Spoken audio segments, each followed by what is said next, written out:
पहलगाममध्ये अडकलेल्या पर्यटकांना राज्यात आणण्याकरता सरकारचे प्रयत्न सुरू आहेत। दरम्यान उपमुख्यमंत्री एकनाथ शिंदेही श्रीनगरमध्ये दाखल झाले। त्यांनी पर्यटकांना दिलासा देण्याचा प्रयत्न केला, सुरक्षेची हमी दिली। विशेष विमानातून जवळपास 75 पर्यटकांना मुंबईत पाठवण्यात आले।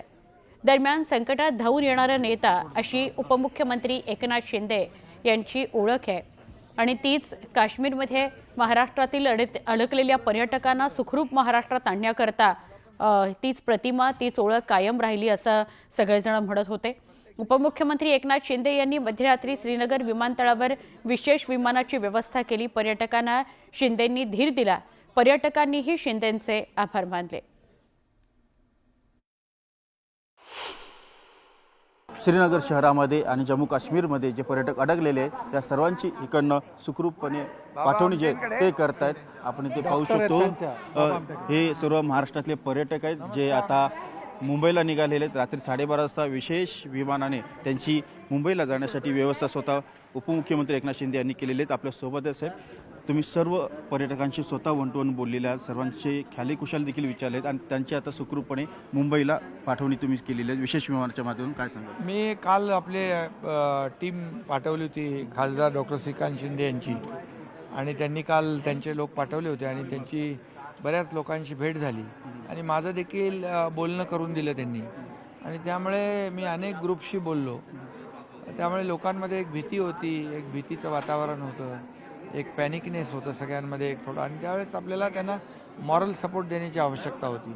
मी देखील अनेक लोकांशी बोललो, पण मग मला वाटलं की आपण स्वतःच या ठिकाणी जाऊन यांना भेटून यांचं मुंबईकडे त्यांच्या ज्या ज्या ठिकाणी जायचं ते नियोजन करावं, आणि म्हणून मी स्वतः एक येताना 75 सीटर विमान देखील त्यांच्यासाठी सोबत घेऊन आलो, आणि आता त्या विमानातून ते रवाना होत आहेत।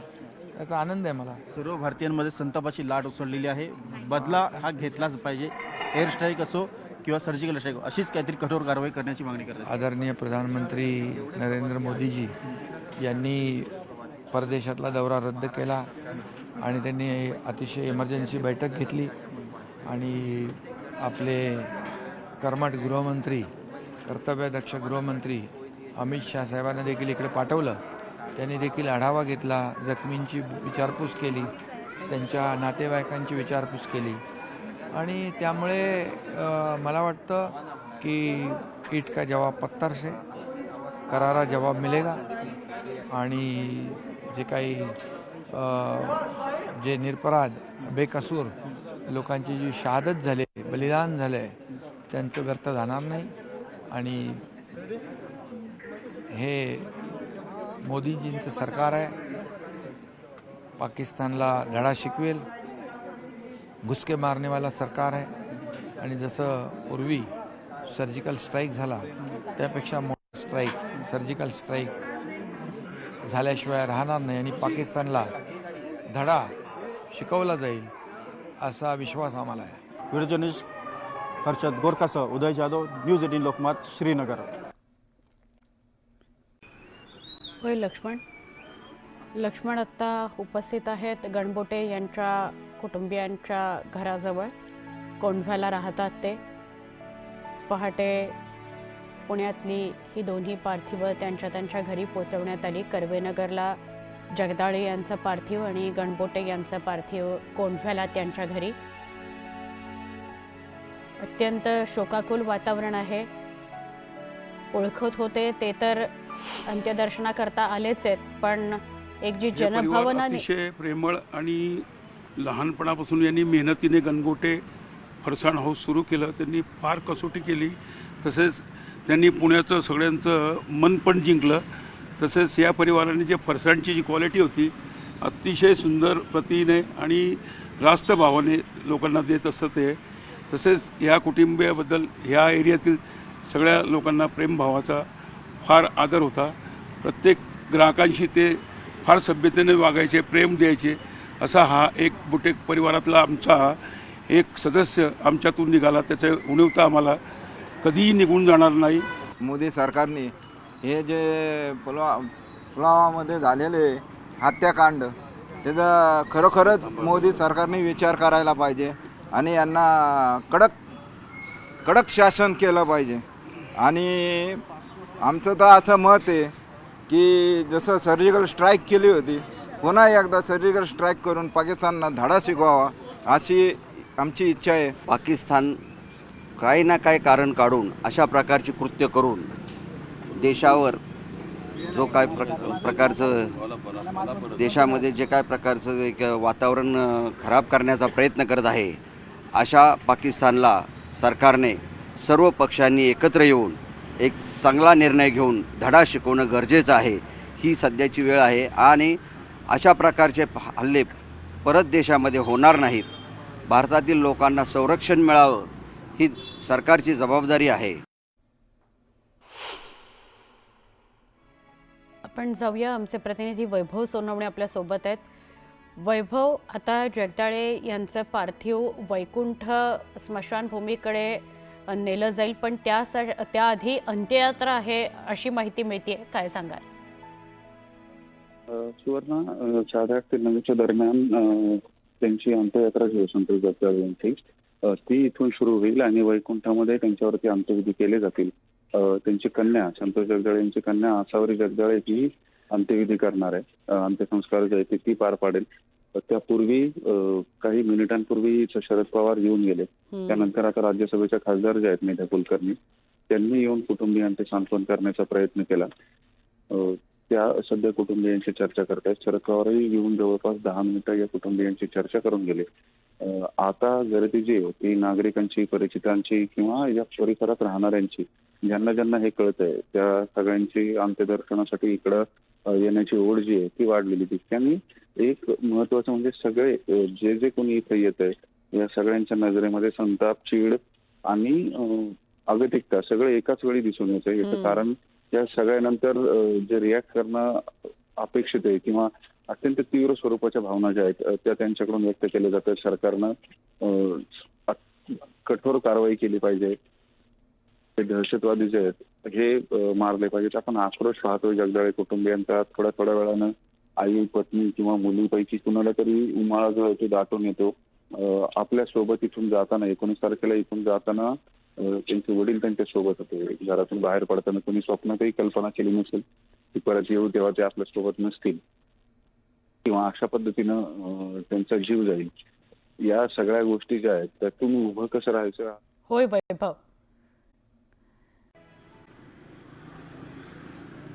कौस्तुभ गणगोटे यांचं कोंढवा परिसरामधलं जे घर आहे त्या ठिकाणी त्यांचं पार्थिव 5:30 वाजेच्या सुमारास त्या ठिकाणी आणण्यात आलेलं आहे. आता देखील शरद पवार येणार असल्याने या ठिकाणी मोठ्या प्रमाणात पोलिसांचा बंदोबस्त जो आहे तो या परिसरामध्ये लावण्यात आलेला आहे. आणि संपूर्ण परिसर जो आहे तो शोकाकुल परिस्थिती आपल्याला या ठिकाणी पाहायला मिळते. आजूबाजूचे सगळे व्यावसायिक जे आहे त्यांनी स्वयंस्फूर्तीने या परिसरामधली सगळी दुकानं जी आहे ती बंद ठेवलेली आहे. हा संपूर्ण परिसर गजबजलेला परिसर आहे. कोंढव्याचा मोठ्या प्रमाणात छोटी मोठी व्यावसायिकांची दुकानं आहे. मात्र ही दुकानं सुद्धा लोकांनी आणि या व्यावसायिकांनी स्वयंस्फूर्तीने बंद ठेवलेली आहे. हळूहळू या संपूर्ण परिसरामध्ये गर्दी होताना आपल्याला पाहायला मिळते. जसजशी बातमी त्यांना या घरी आणलंय अशा प्रकारची बातमी जसजशी समोर येते तसतसे लोक जे आहेत ते आता जमा व्हायला सुरुवात होती. त्यांचे नातेवाईक जमा व्हायला सुरुवात होती. काही मित्रपरिवार त्यांचा आपल्यासोबत आहे. पुन्हा त्यांच्याशी आपण बोलणार आहोत. ज्या पद्धतीनं हा हल्ला झाला ज्यामध्ये कौस्तुभ गणगोटे यांचा मृत्यू झालेला आहे, काय भावना तुमची या सगळ्या हल्ल्याच्या घटनेनंतर? अतिशय दुर्दैवी घटना आहे. आमच्या भागातच नव्हे, संपूर्ण महाराष्ट्रात नव्हे, अख्ख्या देशामध्ये याबाबत संताप व्यक्त केला जात आहे. ज्या पद्धतीनं आपण पूर्वी म्हणायचो की अतिरेक्यांना जात नसते, धर्म नसतो, तर असं यातून दिसत नाही आहे. कारण यांनी प्रत्येक वेळी त्यांची जात विचारून, धर्म विचारून गोळ्या झाडलेल्या आहे. असं पहिल्यांदा एक आपल्याला पुरावे समोर आलेत की जात आणि धर्म पाहूनच हे आपल्या लोकांना म्हणजे कुठेतरी याला एक हिरवा रंग आहे, हे नक्कीच आहे. भारत सरकारने जे पाऊल उचललेलं आहे आता त्या पावलावरती त्यांनी ठाम राहून अतिशय कठोर कारवाई करावी. मोदी सरकारने याबाबत अतिशय गंभीरपणे हा विषय घेतलेला आहे. त्यामुळं आपल्याला वाटतं की याच्यामध्ये या परिस्थितीमध्ये या देशाला आणि आपल्या देशातील सर्व नागरिकांना नक्कीच न्याय मिळेल असं वाटतंय. अशा आम्ही काय भावना आहे तुमची या सगळ्या? आता आमचे ढोलेदाजी त्यांनी ह्या संदर्भात भावना सांगितलेली आहे की अतिरेक्यांना पूर्वी सांगायचे की जात धर्म नव्हता, पण आत्ता जो हल्ला झालेला आहे तो हल्ला तुमचं आधार कार्ड, जात, धर्म विचारून हल्ला झालेला आहे.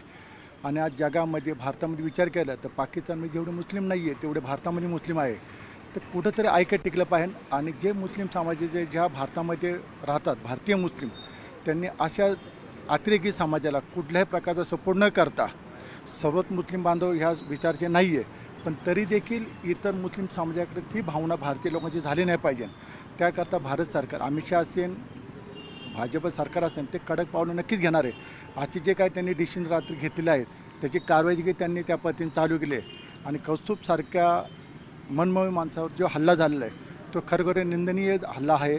आणि अशा प्रकारचा हल्ला होणं म्हणजे देशातील ऐक्य बिघडणे हे नक्कीच आहे. त्यामुळे आमचा विश्वास आहे की मोदी, अमित जी शहा आहे गृहमंत्री, हे नक्की योग्य ते पाऊल उचलतील आणि ह्याच्यापासून काय ते मार्ग नक्की काढतील. आता काय भावना आहे तुमची या सगळ्या घडलं जे फार चुकीचं घडलं, जे दुःखद सर्वांना दुःख झालं, हे झालं आहे सगळं, म्हणजे डोळ्यात पाणी यायचं बाकी राहिले काय. आणि ते वातावरण एवढं गंभीर झालं आहे की पाहायला नको वाटतं ते काय. म्हणजे कसं लहान मुलांना त्यांच्या घरचे माता बहिणी सगळे दुःखामध्ये, त्यामध्ये आम्ही सर्वजण दुःखात आहेत त्यांच्या सहभागी. काका काय भावना तुमची या सगळ्यावर? सर्वप्रथम अतिशय दुःखद घटना झालेली आहे. संपूर्ण देश या सगळ्या घटनेनं हळहळलेला आहे, सुन्न झालेला आहे. पण मी एक थोडंसं वेगळं सांगू इच्छितो की ज्या दहशतवाद्यांनी हे कृत्य केलं त्या दहशतवाद्यांनी आपल्याला एकतेचा संदेश दिलेला आहे. तो संदेश असा आहे की तुम्ही मराठी नाही आहात, गुजराती, तमिळ नाही आहात, तुम्ही ब्राह्मण नाही आहात, तुम्ही दलित नाही आहात, तुम्ही फक्त एकच आहात, तुम्ही हिंदू आहात. हा खूप मोठा संदेश त्यांनी आपल्या या कृतीतून दाखवून दिलेला आहे आणि तो आता आपल्याला जगायचा आहे तो संदेश. आणि ही घटना अशी पहिल्यांदा घडलेली नाही आहे काश्मीरमध्ये, हे अनेक वर्षापासून चाललेलं आहे. हिंदू आहात म्हणून तुम्हाला मारलं जातं आहे, तुम्हाला तिथून पळवून लावलं जातं आहे.